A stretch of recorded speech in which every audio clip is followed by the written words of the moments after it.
sino yung mga absent today? Yung mga absent ko is sina Cyrus Miguel de Leon, Abigail de la Cruz, Diana Princess Collado, si John Merville Luna, si Jasmine Junber.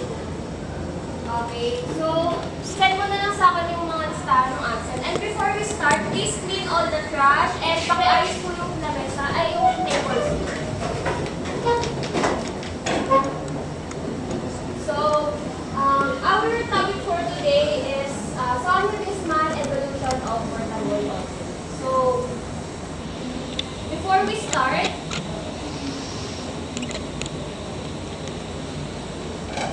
I want someone to read our objectives. So, who wants to read? Sige, Miss Marlene. Objectives. Explain the history, purpose, and significance of the Sony Discman and the evolution of audio technology. Demonstrate an understanding of how the Discman influenced portable music consumption and its role in audio production. And lastly, compare and contrast the Discman with modern portable music devices in terms of functionality, audio quality, and technological advancements. Ayun, thank you so much. So, I hope na after our lesson is magigets nyo kung ano nga ba ang Sony Discman.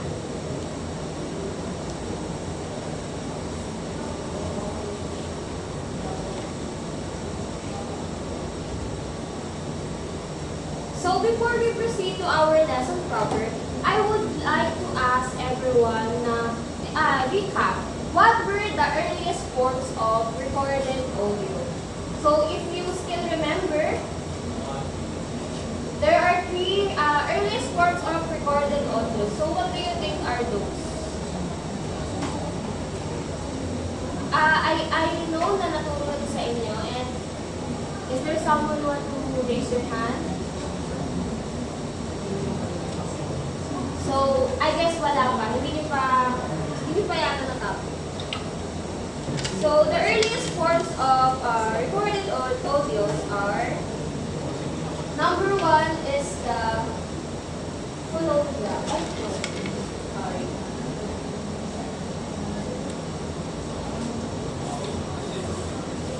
Is the phonograph. Next is the phonograph.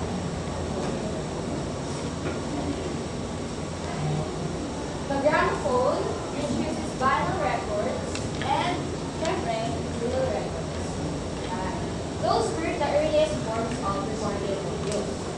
So, I want to ask you, how did cassette tapes and vinyl records shape music listening habits? So from the vinyl records na merong malaking plaka na nilalagay sa gramophone para mapakinggan yung music, and nagkaroon naman ng cassette tape, sa tingin nyo, paano nakatulong yung cassette at yung vinyl records para mas makakinig yung mga tao ng music? So anyone would like to answer? Yes, Mr. Base sa na-discuss kanina yung cassette tapes and vinyl records, sila yung nag-enable ng portable na music listening. Kaya pwede ka lang makinig ng sa music habang nag-jogging ka or while you're walking or ayun, on the go. So, ayun no, yung answer niya is connected naman because of the gramophone, the vinyl records, and the cassette tapes, no, nagkaroon tayo ngayon ng portable audio listening. So, what are the advantage and limitations of analog and music format? So, when you say analog, ito yung kagaya nito, yung magamit ng mga ganyan. And when you say naman na digital is yung mga MP3, mga Spotify, ganyan. So, for you guys, sa tingin nyo, ano yung advantage and limitation ng analog and digital formats? So, anyone from the class? Yes, miss? Yung digital music formats, mas portable siya compare sa mga analog na kailangan as much as possible ilagay mo siya in one place. Correct. So, tama no, kapag analog kasi, nasa bahay lang, naka-place lang sa isang site or sa isang place. Samantalang yung digital is you can wear it in your pocket or go anywhere habang nakikinig ng music. So, that's great. Let's start our lesson. So, before we start on the very lesson, I want to call 5 students, pero hindi kayo magsasagot. I just need you to hold my hands. So,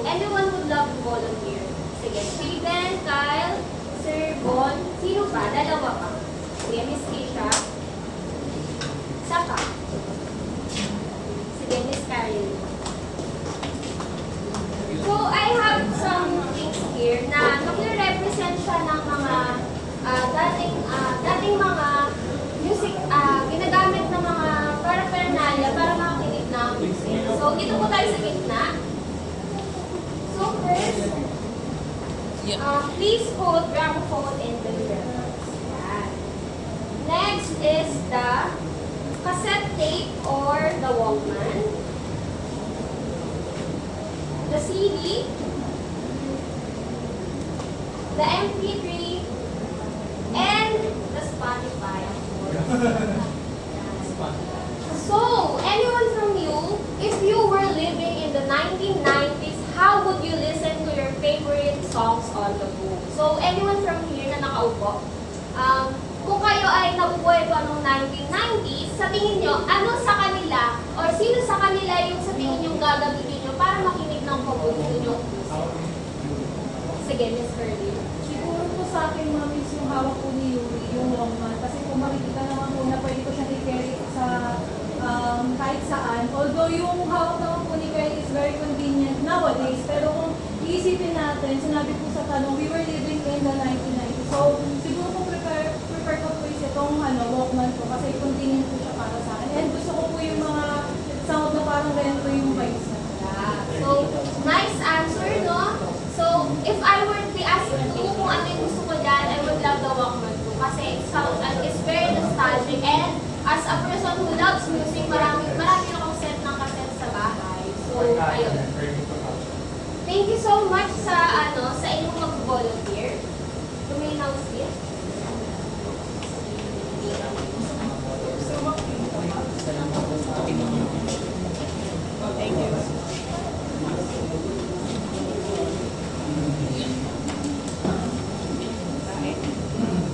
So, dumako na tayo ngayon sa history of Sony Discman. So, Sony Discman was introduced in 1984 as the first portable CD player evolved from Walkman, yung kaninang discuss, and significantly impacted music sales and audio production by making CD playback portable and accessible. So, here are some samples of Discman.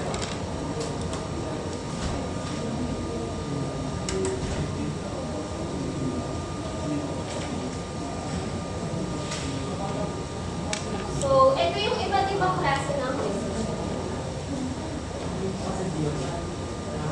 So, ito yung itsura niya noong 1984 at 2009. So, nakita mo ba? Yes. So, I have many samples here. Pictures. Iba't ibang klase, iba't ibang brand siya ng Discman.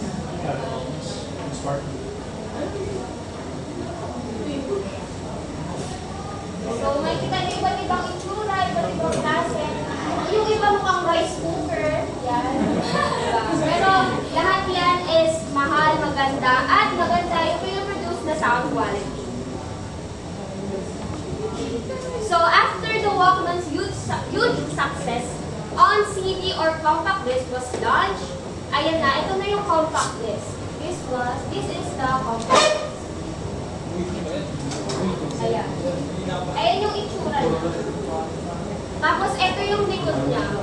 Ito yung likod, dito yung ginagamitan ng laser sa DVD para mag-read niya or mabasa niya yung laman ng slip. So, pwede nyo ipaikot para makita nyo kung ano itsura ng CD. I'm sure naman naabutan nyo to, no? Kasi ako naabutan ko to. Nung bata ako, mahilig ako manood ng CD. Mga Barbie sa DVD player, gano'n.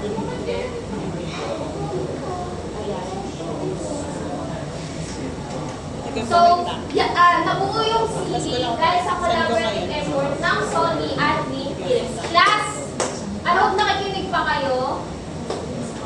Eyes on the board, please. Eyes on me.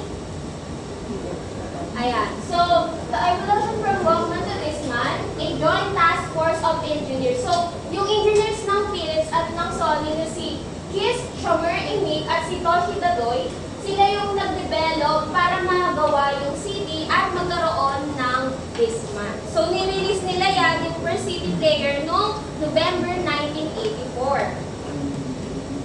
So, as CD technology matured, Sony developed the Discman, a portable CD player, to capitalize on the growing demand for audio. So, dati kasi diba, ito yung gumagana. Ito yung sikat, ito yung binibili ng masa, ito yung tinatangkilik. So, ito siya, yung Walkman, na merong ginagamitan ng cassette. Diba? So, ito, itong Walkman na to, medyo ano na siya, medyo modern na siya kasi may radio na siya and such. Pwede mo na siyang i-playback. Hindi mo na kailangan gamitan ng pencil.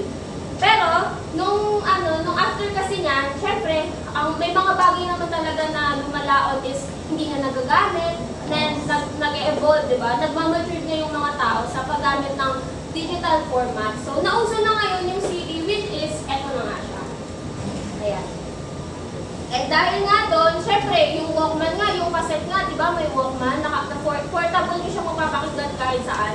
Syempre, hindi magpapahuli yung CD. Dapat may portable player din siya para anywhere you can listen to music using the CD disc. So, ito yung itsura niya.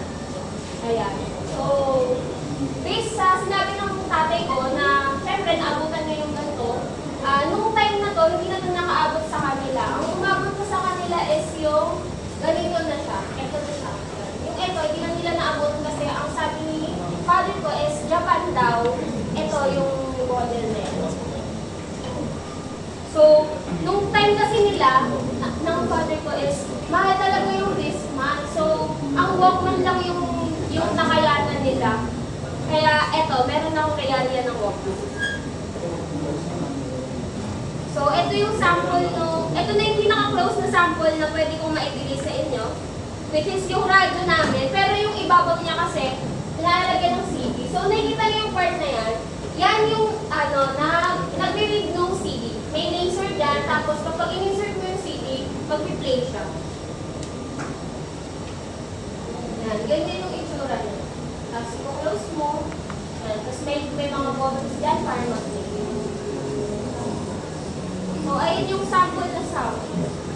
Isang wait lang. Para mapakinggan nyo kung ano ba yung tunog ng CD kapag piniplay sa isang radio or sa compact disc. So, same lang din naman sila ng output.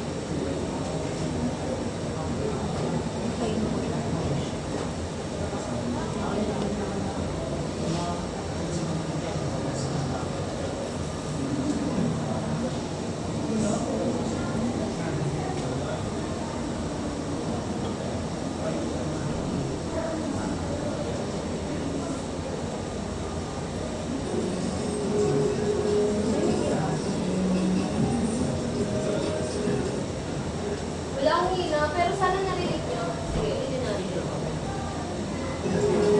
Yan, narinig niya ba? So, ganyan yung tunog niya. Close sa, parang nakikinig ka lang din sa mga, sa speakers. So, eto na yung disadvantage and advantages ng Discman. So, ang pros niya is, syempre, na-insert kasi yung Discman ng earphone. So, meron siyang good sound quality. And hindi natin kailangan mag-connect sa internet. So, kung may CD ka at nandun lahat ng favorite na music mo, pwede mo na siyang mapakinggan on the go. And syempre, hindi mo na siya babayaran monthly kasi nga, excuse me, Sir Kyle, are you having some discussion there? So, pwede mo bang i-share? Okay, so wala. So, yung physical ownership kasi, di ba, hindi natin kailangan mag-subscribe. Eh, sa atin na yung CD, we can bring it anywhere we want. So, durable siya. So, nakita niyo naman yung CD na pinahawak ko sa inyo, di ba? So, matagal na yan. Hindi pa ako buhay, CD na natin yan. Nakita niyo naman, nahawakan niyo pa. And portable siya kasi nga, we can use it anywhere, anytime. Ayun, durable, and naulit na lang. Tsaka, naulit na lang sila. So, yung cons naman niya is, ayun nga, kailangan mo pa siyang dalhin. Compare kasi sa Walkman. Itong Walkman kasi, di ba? You can do this, di ba? Like, maliit lang siya. Very compact. Yung kasi, yung yung Discman kasi, para siyang kasi laki na itong projector, ganyan. So, medyo malaki siya compared dun sa Walkman. And, yun, kailangan mo magdala ng isang bala ng CD na marami. Kasi, syempre, limited lang kasi yung pwedeng lamanin ng, isang CD drive. So, ang MB kasi ng kaya lang i-hold is 700 MB, which is converted to 99 tracks and may skipping issues din siya. Naranasan niyo na ba na kapag nanonood kayo or nakikinig kayo is bilang magja-jump yung CD, parang nagkakaroon siya ng sound na mga ganun. Kasi may gas-gas or hindi siya na rin ng maayos yung music. So, ayun, may battery life din siya kasi nga, di battery safe yung Walkman. Medyo bulky, and limited yung capacity kasi nga sabi ko, 700 mb lang yung kaya ng laman eh. Ayun. So, gumagamit siya ng wired headphones and medyo outdated na yung technology niya kasi nga, MP3 na yung ginagamit natin.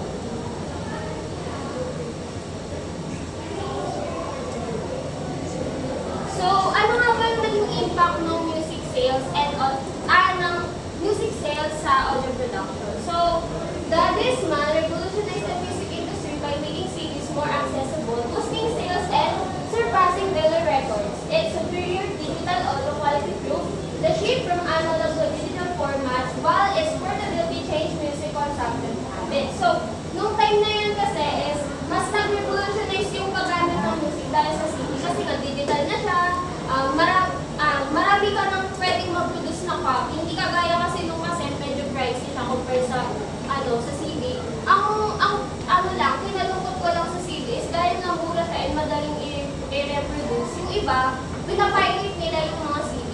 Natandaan niyo ba yun sa Divisoria? Meron nun mga ilang stall na lahat sila sa bangketa, nagbibenta sila ng mga pirated na movie ni MPJ, ganyan, kung alam niyo yun. Nunod kasi ako noon yun. Pero, ayun, mahalata niyo talaga na nag-boom yung sale niya kasi nga pinipirata siya eh. So, naghahanap yung ibang tao ng mas murang alternative. So, ayun nga, gumamit na tayo ngayon sa parts and paano nga gamitin yung Discman. So, pinakita ko kanina yung sa una, di ba? Meron doon yung bilog, nandun yung laser para ma-read niya yung laman ng CD. So, may papanood ako sa inyo para mas maunawaan nyo paano nga ba ito nag-work.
Yung sa kanina, doon yung pwede insert yung headphone. So, ayan yung pwede nyo i-track yung saka yung tayo makalalaban nyo kung ano na yung music yung pinapakita.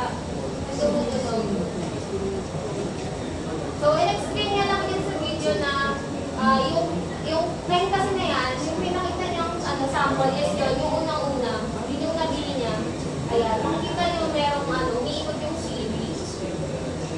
Yan, tapos dito niya siya i-open. Pag click niya yan, doon yung lalagay yung CD.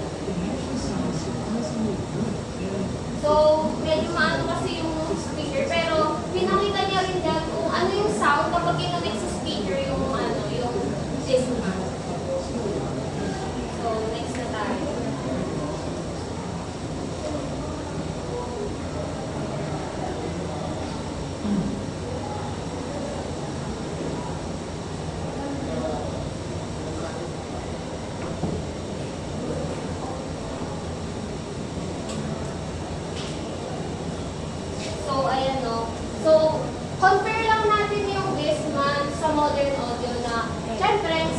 Base nga sa napag-aralan na natin na mas madali na talagang makinig ng music ngayon kasi nga meron na tayong music player, meron na tayong MP3, meron na tayong Spotify na mas madaling gamitin, mas handy, and kaso nga lang, di ba, yun, kailangan natin mag-subscribe monthly compared dun sa Discman na sa atin na yung copy ng CD at kung meron tayong Discman is kahit saan natin siya pwedeng gamitin. So, yun lang. And for our activity, and ayun. So for your assignment, please research and study about the evolution of portable music players from the 1980s to today. So, thank you class. I hope you learned something from me. And goodbye. Thank you so much.